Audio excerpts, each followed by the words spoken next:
एक बड़ी अपडेट आ रही है, वो जान लीजिए। उत्तर प्रदेश के डेप्यूटी सीएम है केशव प्रसाद मौर्य, उनका बयान सामने आ गया है। 2024 को लेकर विपक्ष हताश है, केशव प्रसाद मौर्य का बयान है ये। बीजेपी की आंधी चल रही है, हम यूपी में सभी 80 सीटें जीतेंगे, केशव प्रसाद मौर्य का यह बयान है। बहुत बड़ा दावा, पूरी की पूरी सीटें 80 लोकसभा सीटें हैं और केशव प्रसाद मौर्य ने दावा कर दिया है कि 80 लोकसभा सीटें यही जीत जाएंगे, दूसरे का खाता ही नहीं खुलेगा। मतलब कांग्रेस साफ है, समाजवादी पार्टी साफ है, बीएसपी साफ है, 80 की 80 सीटें इनके खाते में। सुन लीजिए जरा केशव प्रसाद मौर्य क्या कह रहे हैं, पूरी बात। जो विपक्ष है, चाहे वो कांग्रेस हो, चाहे सपा, बसपा, टीएमसी जो भी है, वो 2024 के होने वाले चुनाव को लेकर के निराशा और हताशा के गर्त में डूब गए हैं। श्री अखिलेश यादव जी उत्तर प्रदेश की जनता को मूर्ख ना बनावें। समाजवादी पार्टी, घमंडिया गठबंधन, भाजपा विरोधियों का खाता नहीं खुलेगा। भारतीय जनता पार्टी की आंधी चल रही है, तूफान चल रहा है। कोई भी लड़ ले जी, 80 की 80 जब जीतेंगे तो लड़े कोई, जिसको लड़ना है, क्या फर्क पड़ता है। तो केशव प्रसाद मौर्य ने यह तो कह दिया कि आंधी चल रही है, तूफान चल रहा है। अब हम आपको बताते हैं, जो सर्वे हुआ है उसमें 73 से 75 सीटें बीजेपी के खाते में है। वो कैसे जीतेंगे प्रधानमंत्री नरेंद्र मोदी के नाम पर, और मोदी कैसे जीतेंगे 75 सीटें, इसका भी हम आपको गुणागणित समझा देते हैं, क्योंकि ये बहुत बड़ा आंकड़ा है और सबसे बड़ी मतलब लोकसभा की सीटें इसके साथ मौजूद हैं। रामकृपाल सर, आप इससे शुरू करता हूं। तो एक तो मोदी की गारंटी चल रही है और उत्तर प्रदेश में योगी सरकार का एक्शन भी बड़े हैं, तो ये गारंटी प्लस एक्शन, इसको मिलाकर ये 75 का आंकड़ा पार करेगी क्या बीजेपी?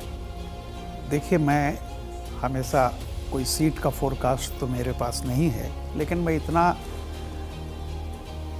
जो 2014 से मैं जिस तरह से, जब भी कोई चुनाव हो रहा है, चाहे वो 14 का हो, 17 का हो, 19 का हो, 22 का हो या 23 का, मैं हमेशा से एक बात कहता रहता हूँ कि जब भी कोई लोग कहते हैं कि इस बार स्थिति खराब है, फलाना है, तो मैं ये पूछता हूँ कि वो कारण बता दीजिए ना कि बीजेपी का कौन सा वर्ग है वोटर का जो बीजेपी को छोड़ के जा रहा है, और अगर वो जा रहा है तो क्यों जा रहा है।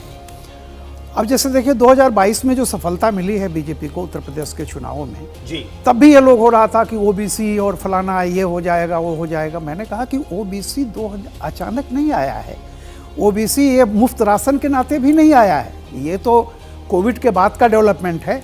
वो 2014-17 जिस 17 में बीजेपी जीती थी, जबकि कहा गया था 16 में नोटबंदी हुई थी और पूरे विपक्ष ने कहा था कि ये नोटबंदी के खिलाफ जनमत संग्रह है उत्तर प्रदेश का चुनाव। याद कीजिएगा, वो भी चुनाव जीते, 17 में जीते, 19 में जीते।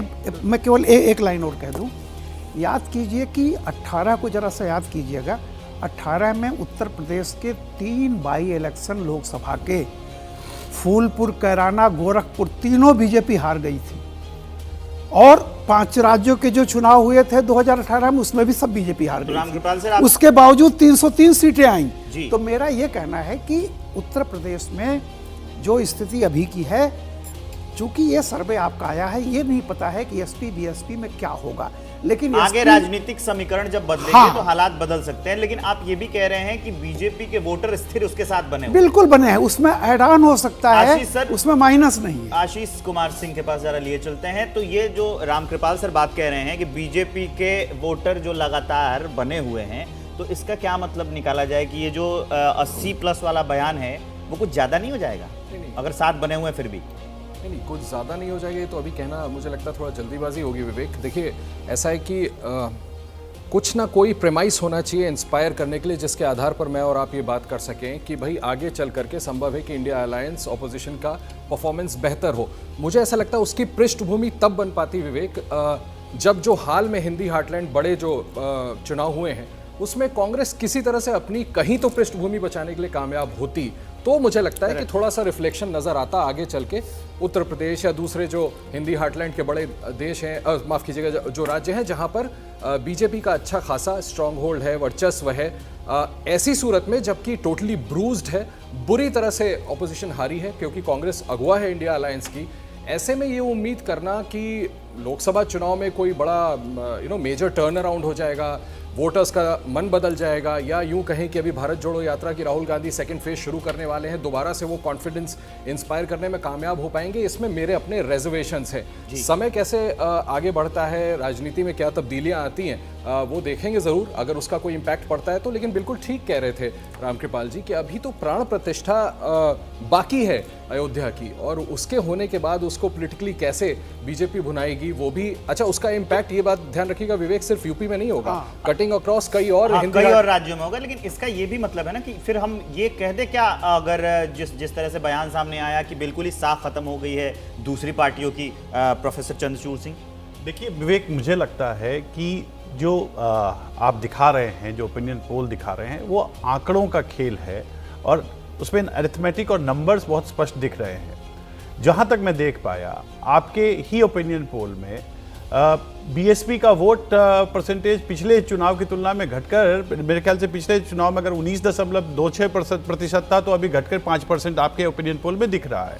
तो इसका मतलब है ये मतदाता हैं कौन और कहां जा रहे हैं। तो मैं तो रामकृपाल जी की बातों को सिर्फ और मजबूत ही यही करूंगा कि जो बीजेपी के मतदाता हैं वो उसके साथ जुड़े हुए तो हैं। मुझे लगता है कि बाहर से भी जो दूसरे दलों के मतदाता थे, जो ट्रेडिशनल वोट बैंक दूसरे पार्टियों का रहा है, मुझे लगता है कि भारतीय जनता पार्टी के वोट बैंक में उसमें कहीं ना कहीं वृद्धि होगी। और जैसे जैसे वो वृद्धि होगी, क्योंकि कोई ऐसा कारण दिख नहीं रहा है, मुझे तो लगातार, मैं बाद में भी अपनी बात ये बता सकता हूं, पर मुझे लगता है कि भारतीय जनता पार्टी के पास ऐसे कई कारक हैं जो कई नए अवयव भी भारतीय जनता पार्टी के वोट बैंक में, खास करके हिंदी पट्टी में अगर देखा जाए तो बढ़ते ही जाएंगे। और अगर बढ़ते जाएंगे, आप ये समझिए, गृह मंत्री जी ने अगर ये कहा कि 10% हमें बढ़ाना है, तो वो ऐसे नहीं कह रहे हैं। उस 10% वोट को बढ़ाने के पीछे कहीं ना कहीं उस 10% को लीड कौन करेगा, किस राज्य से वो लीड होगा।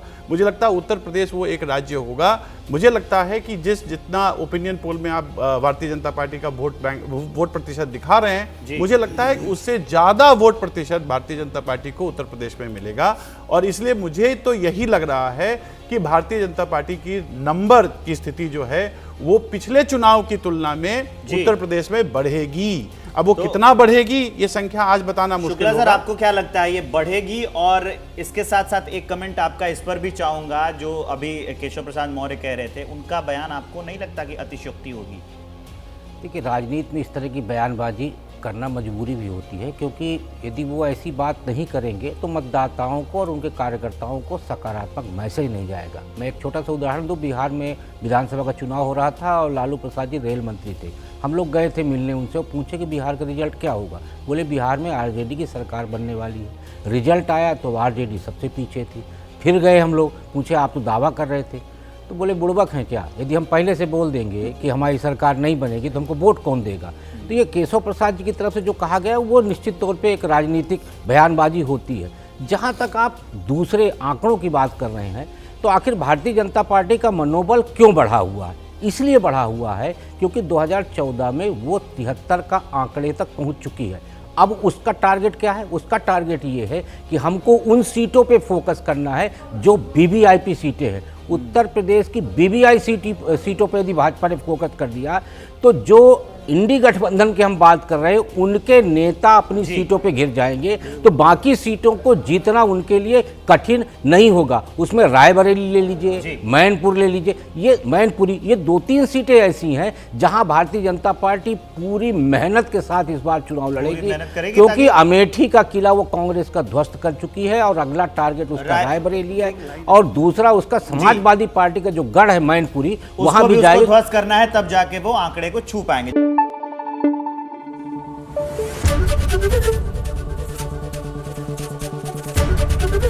एबीपी न्यूज आपको रखे आगे।